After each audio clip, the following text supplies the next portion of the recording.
Grace A.C. Bhaktivedanta Swami Srila Prabhupada, founder Acharya of ISKCON. Om Namo Bhagavate Vasudevaya. Om Namo Bhagavate Vasudevaya. Om Namo Bhagavate Vasudevaya. Anye tveva majananta Shudvanyebhya upasate te pichatit tarantyeva mrityung shruti parayanaha. Again, there are those who, although not conversant in spiritual knowledge, begin to worship the Supreme Person upon hearing about Him from others. Because of their tendency to hear from authorities, they also transcend the path of birth and death. Purport. This verse is particularly applicable to modern society because in modern society there is practically no education in spiritual matters. Some of the people may appear to be atheistic or agnostic or philosophical, but actually there is no knowledge of philosophy. As for the common man, if he is a good soul, then there is a chance for advancement by hearing. This hearing process is very important.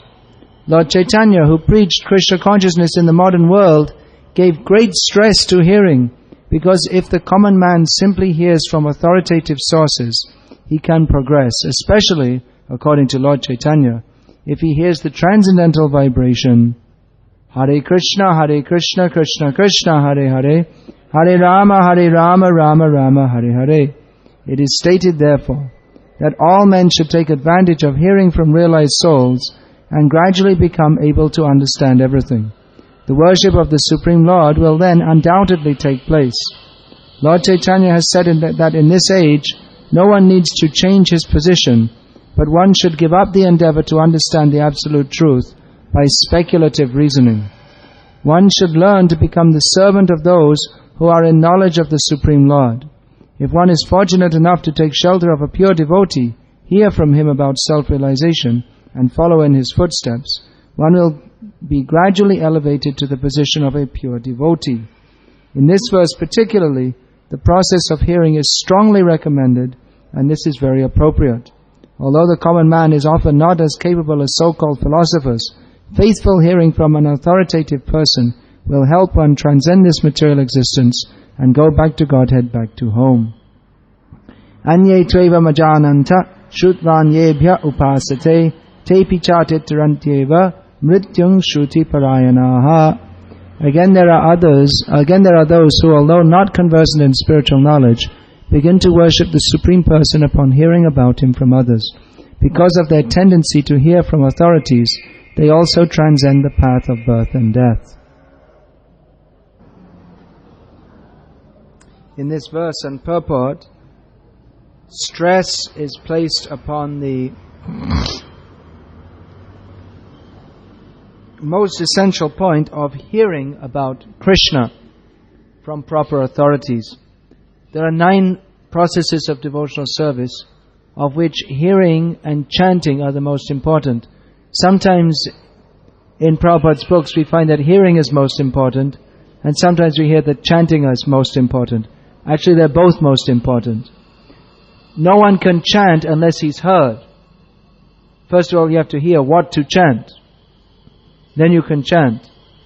And even while chanting, even though that chanting is sufficient in itself for complete purification and attainment of love of God, still simultaneous hearing is essential. We have to hear why we should chant and who we are chanting about. Because in the initial stages of devotional service, we're not very advanced, we're immature. We don't have developed taste for devotional service. So unless we regularly hear about why we should engage in devotional service, why we should chant, and how wonderful is this person, Krishna, about who we are chanting about, then we may very easily lose our enthusiasm. We also have to hear how to chant properly, because in the initial stages we'll be chanting with so many offenses. So we have to hear about the proper attitude in devotional service. Real chanting means to chant without offenses. Now if we see when I say real chanting, that means chanting that will be very effective to get the desired goal. The desired goal is love of Krishna. To attain love of Krishna, first we have to become free from all offenses and all varieties of illusion. So pure devotional service is manifest when we chant the names of Krishna purely. Purely means without offenses.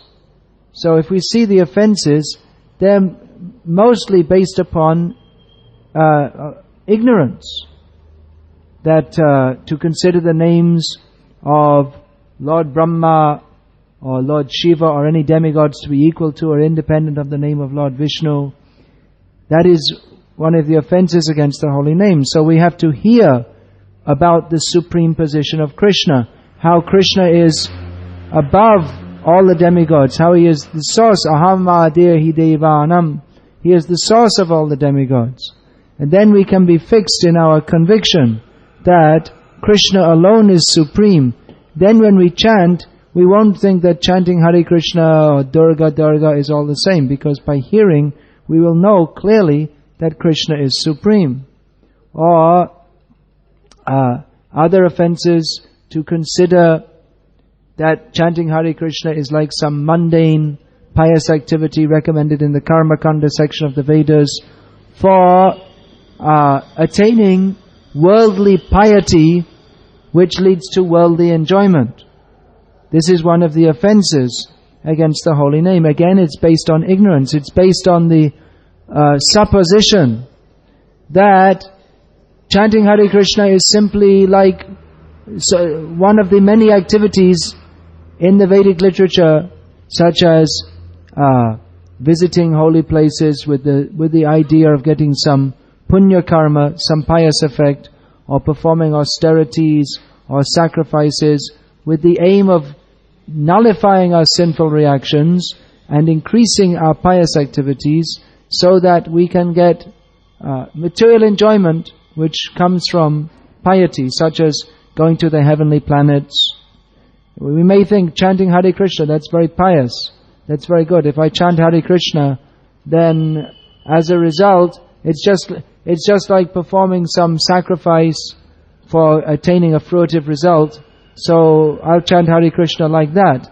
But if we think that chanting Hare Krishna is simply some mundane pious activity, if we don't understand who Krishna is and how His name is non-different from Him, and how chanting the holy names of Krishna is meant to be a fully transcendental activity for the attainment of love of God, if we don't have that understanding, if we think that chanting Hare Krishna is just another mundane pious activity, then that is an offense against the holy names.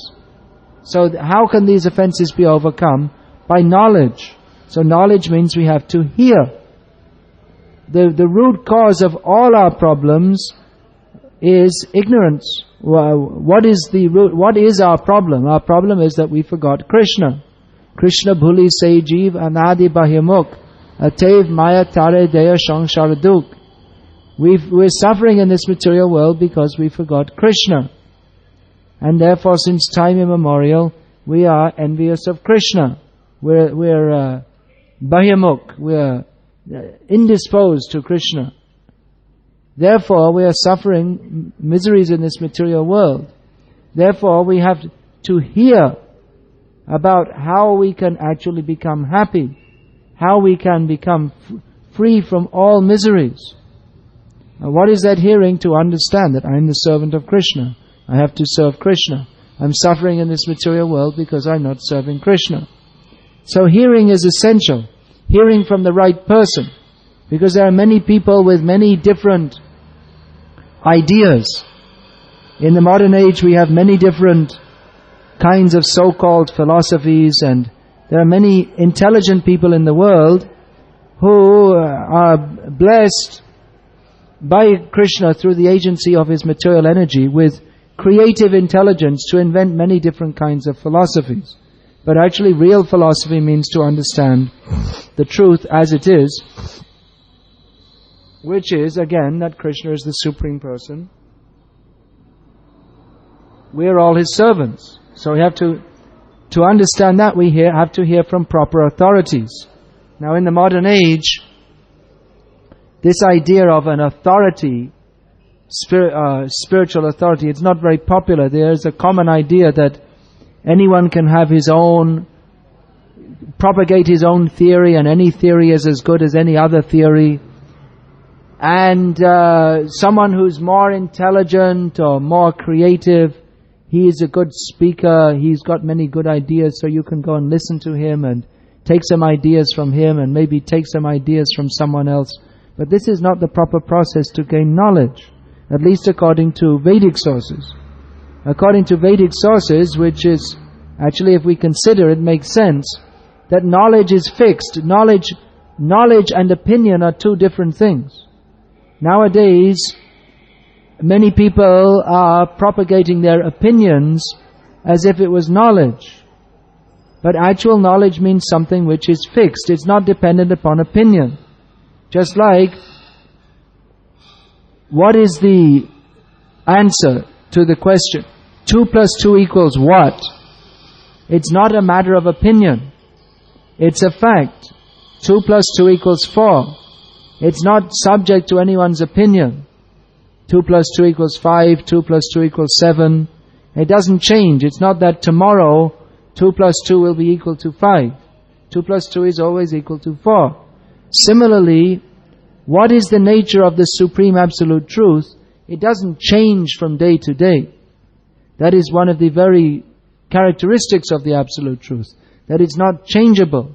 Our mind may change, and therefore we may think that the Supreme Absolute Truth is like this or like that, but actually the nature of the Absolute Truth is unchanging. Therefore, to gain knowledge, we should find out from an authority, means someone who knows what is that Absolute Truth, instead of speculating with our own tiny brains to try to understand what is the actual fact. If you want to understand any subject, if you want to understand mathematics, even to understand 2 plus 2 equals 4 has to be explained to the young children at school. To us it seems axiomatic. But to the young child, he has to be shown. 2 apples, put together 2 more apples, makes 4 apples. Oh, okay, alright. 2 plus 2 equals 4. So, what to speak of higher mathematics, even in the beginning, 2 plus 2 equals 4 has to be shown. Now, spiritual subject matter, that is the most subtle, because we are dealing with that which cannot be directly perceived. Therefore, many people, they don't have faith in spiritual subject matter at all, because they only believe what they can see, or what they can directly perceive with their senses. Although it is more intelligent to at least suppose that reality does not comprise only that which we can perceive with our senses. And the existence of religious systems in the world and of mystic experience recorded by many people throughout history suggests that there is a plane of existence higher than simply the gross bodily, sensual, mental or intellectual, the spiritual plane. So how to know about that? It's just like knowing about any subject matter, you should learn from an authority. If you want to learn about higher mathematics, you have to be shown by an authority. It's quite complex. Any subject matter, if you think, I will become a doctor, what does a doctor do? What does a surgeon do? He cuts people's bodies open, and then he cuts around inside, and then he sews it up again. So, what's the big thing? I can be a surgeon too. Someone's sick, you're at home, your sister says, I'm sick. Oh, don't worry, I'll do an operation. You get a knife and cut you open and cut some things inside and sew it up again. I mean, that's what they do in the hospital, right? Why spend 10,000 rupees on an operation? I'll do it for you here at home. But who will agree to such an operation? You want to go to the best doctor. Who is the best doctor? one who has been trained, who has himself been trained in an authorized, reputable school, and who has become experienced in how to perform operations. So similarly, if we want spiritual knowledge, we should go to someone who has learned from a competent and reputable authority, and who himself has realized that knowledge and is competent to give to others. That is the meaning of a spiritual authority. Tad vijnanartam sagurum evabhigachet.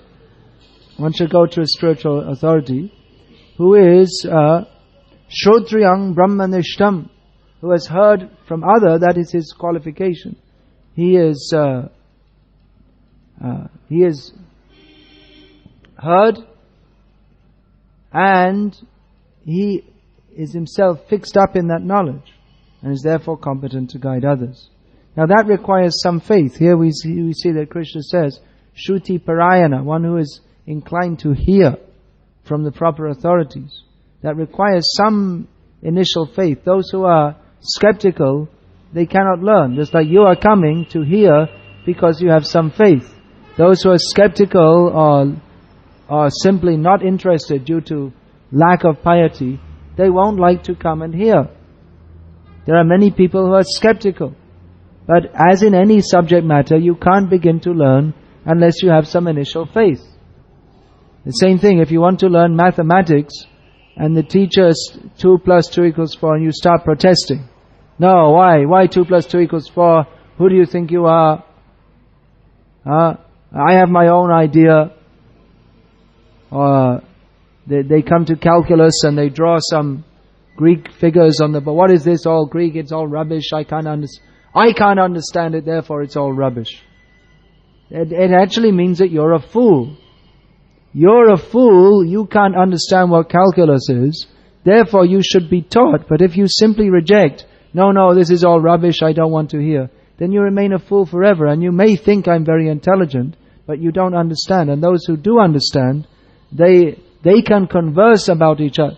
The mathematicians, they will converse with each other about calculus and higher levels of mathematics. But those who are foolish, they will say, oh, you see they're talking all this mumbo-jumbo, because they don't understand, they simply reject. In the same way, those who have realized spiritual knowledge, they can understand the teachings of the scriptures and they discuss among themselves. But those who are foolish, who reject to hear such instruction, they say, oh, I don't understand, therefore you're all speaking rubbish. Is it a very good proposition? Because you are a fool, you don't understand. But you are saying they are foolish. I can't understand what they're saying, therefore they are talking nonsense. What kind of logic is this? So one should at least be somewhat faithful and be ready to hear. Then he can understand. That also step by step. Just like in the mathematics class, first they'll teach you 2 + 2 = 4. Then 2 + 3, 2 + 1. All the addition. How to add up large figures. 1,722 plus 6,744. Then decimals. And then multiplication. Learn your tables. 6 times 7 equals 42. Learn it. You have to learn step by step. So similarly in spiritual life, first of all we have to learn ABC. You're not this body. We're eternal, spirit, soul. Gradually we can understand who is Krishna, what is our relationship with Him, how to act in that relationship. So step by step, knowledge will be given. Those who have a tendency to hear, they should hear and act upon that also. There is one statement, Susu Shu Shadadhana Syat Vasudeva Katha Ruchihi Syat. What is that? Syat Mahat Sevanang Vipra Punyatirtha Nishevanat. The same idea is given. Those who are eager to Susushu means eager to hear and serve. Real hearing doesn't simply mean you sit and hear as a kind of ritual. Sometimes we see that they organize Bhagavad Saptaha, in which people think, I will come and listen, I will get some punya. So they think, I'll just sit there for 7 days. Sit. And there'll be some nice stories, and they'll organize some tea party afterwards. So, very nice, Bhagavad Saptaha. As a result, I'll be free from all my sins. And maybe I can go to Swargaloka. We'll have a tea party there also. But this is not real hearing. Real hearing means we should hear very attentively, and we should be prepared to put that instruction in practice in our lives. So that is the difference between the Bhagavad Katha that you will hear here and some kind of entertaining Bhagavad Katha. There are many Bhagavad Kathakas who speak very pleasingly. They may be very learned also, and they can describe the pastimes of Krishna very nicely. But the real test of a speaker is his ability to change the heart of the hearer. Now mostly those who are coming for professional hearing, they don't want to get their heart changed. And the speaker, he knows, it's an unspoken contract, that the speaker will not say anything to disturb your material attachments. And the hearer, they're going to come, they'll give some donation and go away. And nothing will change. They'll go on being pious, but they won't change their life to becoming eager to dedicate their lives in the service of Krishna. Whereas a speaker like Shukadev Goswami, who is the original speaker of the original speaker of the Bhagavatam is Krishna to Brahma, but Bhagavatam as we have it in its present form was first spoken widely publicly by Shukadev Goswami. So he spoke to Parikshit Maharaj as Parikshit needed to hear, not as he wanted to hear. It wasn't that Parikshit Maharaj had only 7 days to live. Okay, let's give him some entertainment for 7 days. And then tell him, don't worry, God will help you. We'll perform a nice ceremony for you after you die. We'll say, he was a jolly good fellow. And, alright, he was a jolly good fellow, and so say all of us. No, Parikshit Maharaj wanted to speak some essential points. Shukadev wanted to speak some essential points to Parikshit Maharaj. Therefore he spoke what was required. From the very beginning he was telling Parikshit Maharaj, don't be attached. Now you have to die. Shrota vyadini rajendra nunang santi sahasrashaha apashyatam atmatattvam griheshu grihamedinam. Those who are overly attached in the bodily concept of life, in family life, they don't like to hear the subject matter of Atma Tattva, the science of the soul. They will discuss so many things, but they will not discuss this. So from the very beginning, Shukadev was setting the tone, how you should hear. I've come here not to entertain you, Shukadev was telling Parikshit, but to give you the vital information. Be detached from this material world and be attached to Krishna. Alright, I'm going to finish there because we have quite a lot of questions, I understand. So I'll start to take them now. Specifically 6 questions from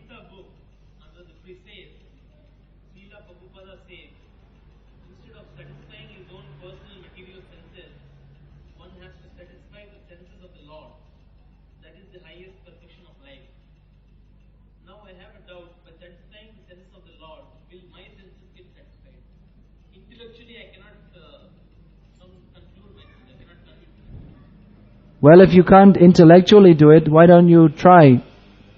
Then you'll find out by experience. Just like if you have to learn to swim. So standing on the shore, you can't learn. If there's a swimming pool or a river, So they're trying to show you how to swim. You go like this and you say, well, intellectually I can't really understand how, will I really float? And so the person just pushes you in. Now you have to swim. Not everything can be understood intellectually. If I try to explain to you the taste of rasam, can you understand intellectually? You have to taste it, then you can understand. Intellectually you can also understand that we are parts and parcels of Krishna. And it is our constitutional position to serve Krishna. So if we serve Him, we become satisfied. Just like the tree, if you have to nourish the trees, branches, leaves, twigs, fruits, flowers, do you put water on you go to each fruit, pour water on it, it won't benefit the fruit at all, you have to put it on the root.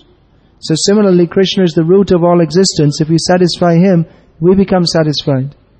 Or, I'm feeling weak due to hunger, so should I try to inject some food into my fingers and arms and then it will become strong?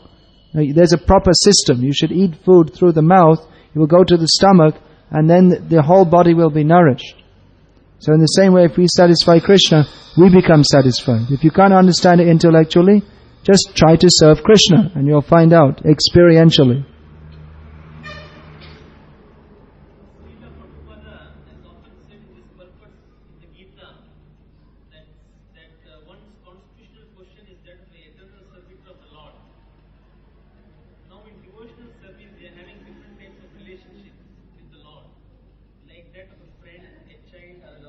Yeah. As for advances in devotion, such type of relationship with the Lord seems to dilute the constitutional question of that of being an eternal servitor. Because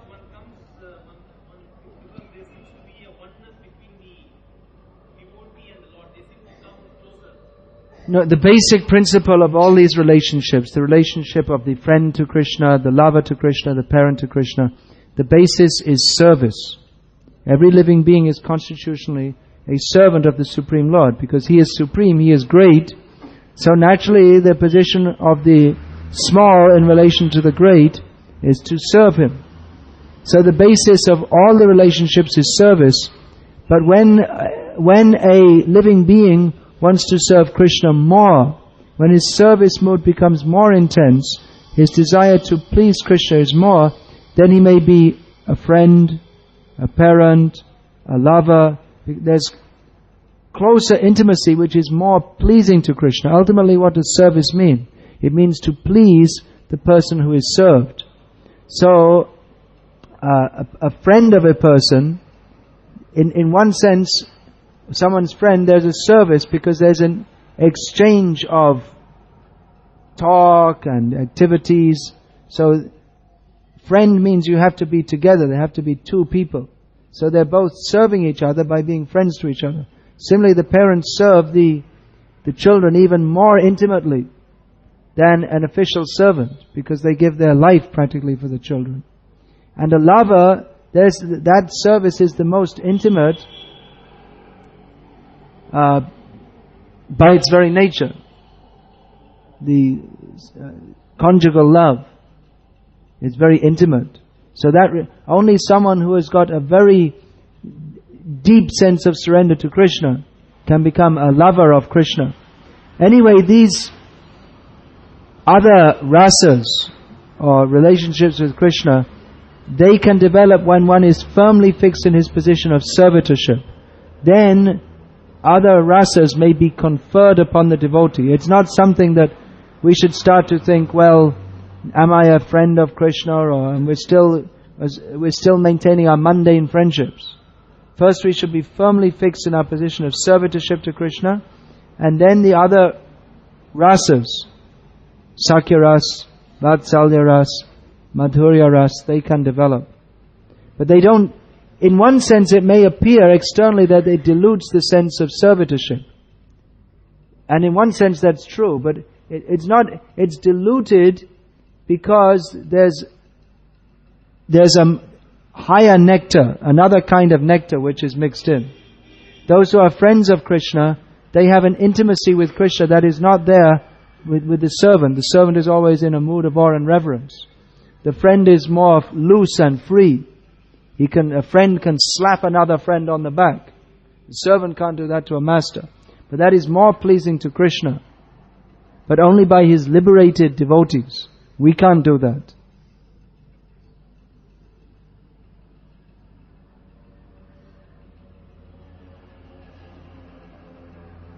Chapter 2, text 59.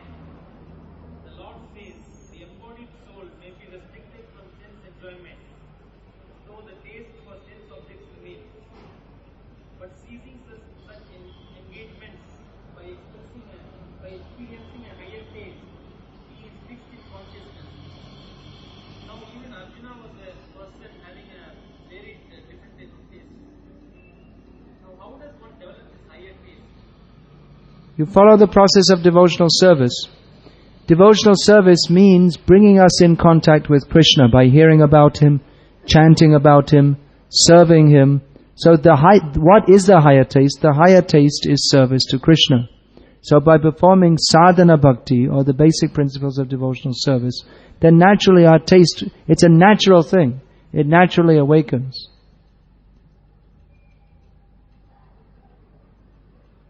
Modern scholars say there are three types of consciousness of the mind: subconscious mind, conscious mind, and superconscious mind. As a living entity, I am only aware of the subconscious mind and conscious mind. I don't know what is superconscious. Superconsciousness means Krishna consciousness. At the moment our consciousness is dull. We're only aware of this material world, but what is the nature of this material world we're not aware of. But when we hear from authorities about Krishna and engage in Krishna's devotional service, we understand that I'm not this body, I'm not the mind, I'm not the senses, I'm an eternal servant of Krishna. And we see everything in this material world in relationship to Krishna. Then our Krishna consciousness develops. Prabhupada used this term Krishna consciousness. He deliberately chose this term. He didn't just choose it arbitrarily or whimsically.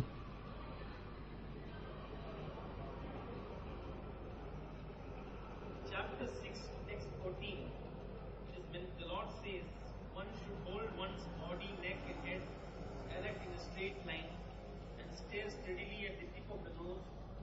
Thus, with an unmeditated subdued mind, devoid of fear, free from sex life, one should meditate upon me within the heart and make me the ultimate goal. Now, under the purport, Srila Prabhupada says, since the ultimate goal of yoga practice is to see the Lord within, a Krishna conscious person is already the best of all yogis. My doubt is, the Krishna conscious devotee practices archa worship. That is, he worships outside his body. And the yogi worships the Lord within one's heart. So both differ. So how does one conclude that the Krishna conscious person is the best of the yogis? The goal of the dhyana yoga system, which is being described by Krishna in this chapter, is to see the Lord within the heart. But then having seen Him in the heart, what are you supposed to do? What is the constitutional position of the soul? To serve Krishna. So having gone to all that trouble, you finally see Krishna in the heart, and then you're supposed to progress to serve Krishna. So the devotees worship Krishna in the form of the deity. That means they're already on a higher platform because they're serving Krishna. So automatically by taking to bhakti yoga, you automatically, even in the most neophyte stage, you surpass the stage of the yogi who's just trying to see the Lord in the heart. He's trying with so much difficulty to see the Lord within the heart, but the devotee automatically sees Him in His deity form. And not only sees, but serves. So he's automatically on a higher platform. Related to this modern astronomy. According to our modern astronomy, our solar system consists of the Sun and the 9 planets belonging to the Milky Way galaxy. And there are a number of solar systems in our Milky Way galaxy. And there are numerous such galaxies in the universe. According to our Shastras, it is mentioned that there are 14 lokas.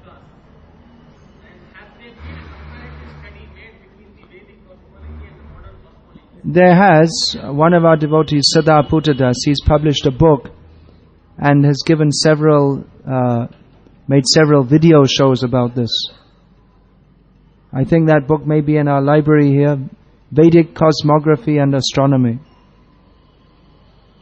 So if you like, you can see that.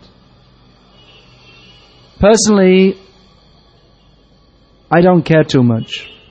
However this world is formulated, it's a dump. We should get out of here. Let's go back to Godhead. And as far as apparent differences between the modern science and Shastra, the Shastra must be correct because it's given by God who made this universe. The scientists, they can only see from telescopes. So it's like an ant is crawling around. How much can an ant perceive? He has limited sensory ability and limited intelligence. We are tiny, tiny living beings on a tiny planet in a huge universe. How much can we understand? And we're only at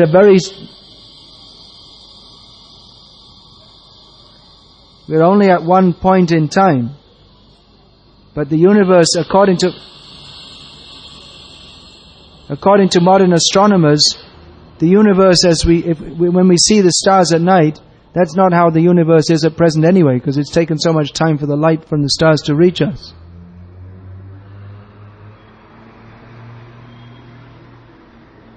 Any other questions?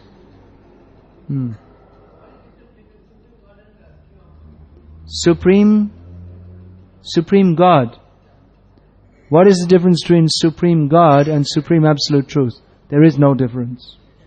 This is discussed, if you read, this is a very interesting point actually. If you see Srimad Bhagavatam, in the introduction, Srila Prabhupada discusses this point. He writes that the conception of God and the conception of the Absolute Truth are not on the same level. That generally people think of God, there are different gods who you worship, but the Absolute Truth is beyond the different gods. But the Srimad Bhagavatam establishes that the Absolute Truth is Krishna. So generally people conceive of the Absolute Truth as being impersonal, and that there are various gods who are manifested within this world, but they are all subordinate to the impersonal feature of the Absolute Truth. But the actual position as established by Shastra, particularly in Srimad Bhagavatam, which is the topmost Vedic Shastra, is that Sri Krishna is himself the Supreme Personality of Godhead and the Supreme Absolute Truth. There is no difference because the impersonal feature of the Absolute Truth is only one of the features of Krishna, not that Krishna is a feature of the impersonal Absolute. You please study this introduction to the Srimad Bhagavatam. It answers this question very nicely. Then also you'll find in the second chapter of Bhagavatam, there's an explanation of this. Vedanti tattva vedas tattvam yaj jnanam advayam brahmeti paramatmeti bhagavaniti shabhyate. That learned scholars and transcendentalists understand the Absolute Truth in three phases, namely the impersonal Absolute, the localized Absolute, and the Supreme Absolute Personality of Godhead.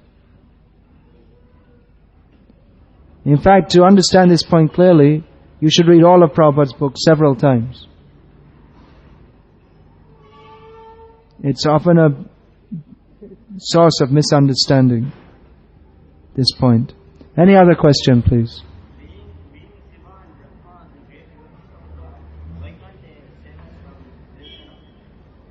Lord Shiva and Lord Brahma being great devotees of Krishna, why can't they save us from the illusion of Maya? They can, and they do, through their sampradayas. We are coming in the Brahma sampradaya, Brahma Madhva Gauriya Vaishnav sampradaya. And Lord Shiva, he also has his sampradaya, which is coming down as the Vishnu Swami or Rudra sampradaya. Now that's Vallabh sampradaya. So they do. But if we worship the various demigods, thinking them to be gods on the same level as Vishnu, then by that kind of worship we cannot attain liberation. By following their instructions to worship Lord Vishnu, then we can be released from Maya.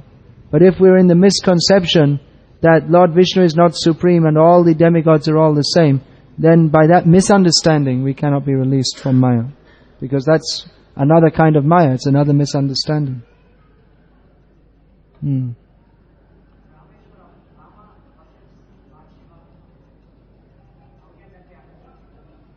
How can that be understood?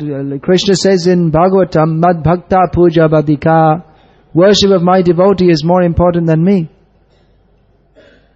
So he himself sets the example. Krishna worships his devotees as much as his devotees worship him. Actually, this is not stated in the original Valmiki Ramayana. But even if Lord Ram does worship Lord Shiva, then that doesn't nullify the Shastric conclusion that Lord Vishnu is the Supreme Personality of Godhead. We see even a perverted reflection of that in this material world, that the dog and the master and the dog, but practically the dog acts as the master.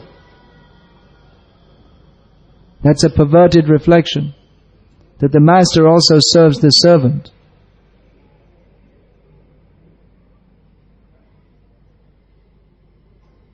Because he has affection. You had another question?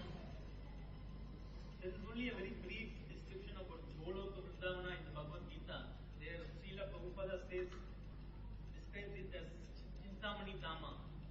And we just explain. Directly in Gita that is not referred to.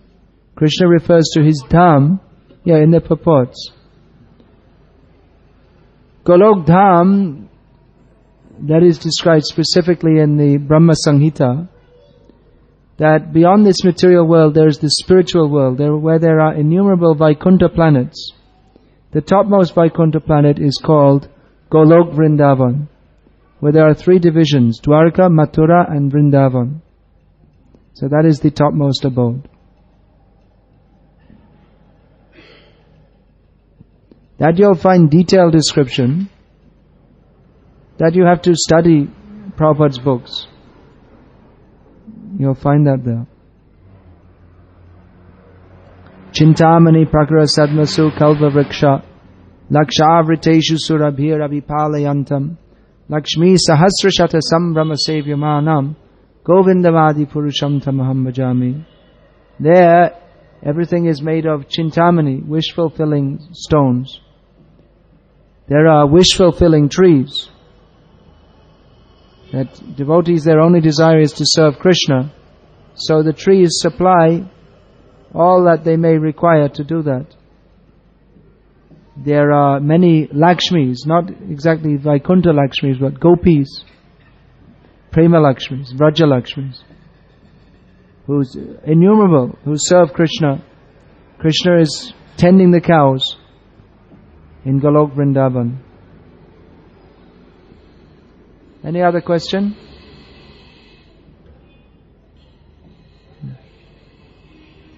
What is the ideal time for sleeping? As little as possible. Chant Hare Krishna more. Sleep less. But as we are conditioned souls, we need to rest our body. So sleeping is best at night. That the one name for Rakshasa is Nishacha, means those who stay up all night. So in the modern age, we see, traditionally people in India used to rest early and rise early and chant Hare Krishna. Now they stay up late watching all nonsense videos and get up late. So they've all become Rakshasas. Best time for eating? Well,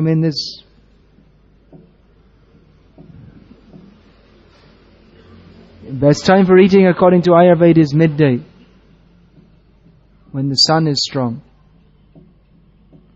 Yogis are not recommended to eat at night. Everyone in India eats at night. Do what's necessary to maintain your body and health for serving Krishna. It may be different for different people.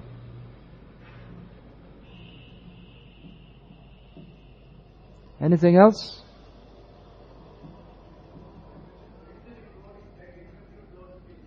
I couldn't hear.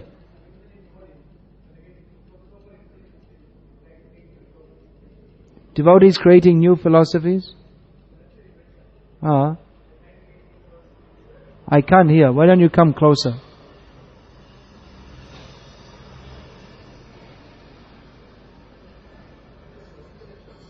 Ah. Ah.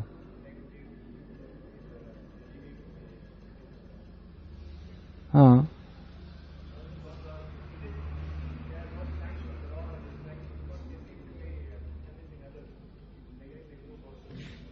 Ah. Philosophers who invent different kinds of theories get many followers. Do they have the sanction of the Lord? Well, they're not pleasing to the Lord, but they have His sanction, just like, not exactly sanction, but everyone in this material world, they're allowed by Krishna to play out their role in Maya.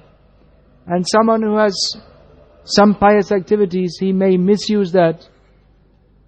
Who has got Hitler got power? So in one sense you could say it's sanctioned by the Lord. Not that Krishna wants such a horrible slaughter, but he was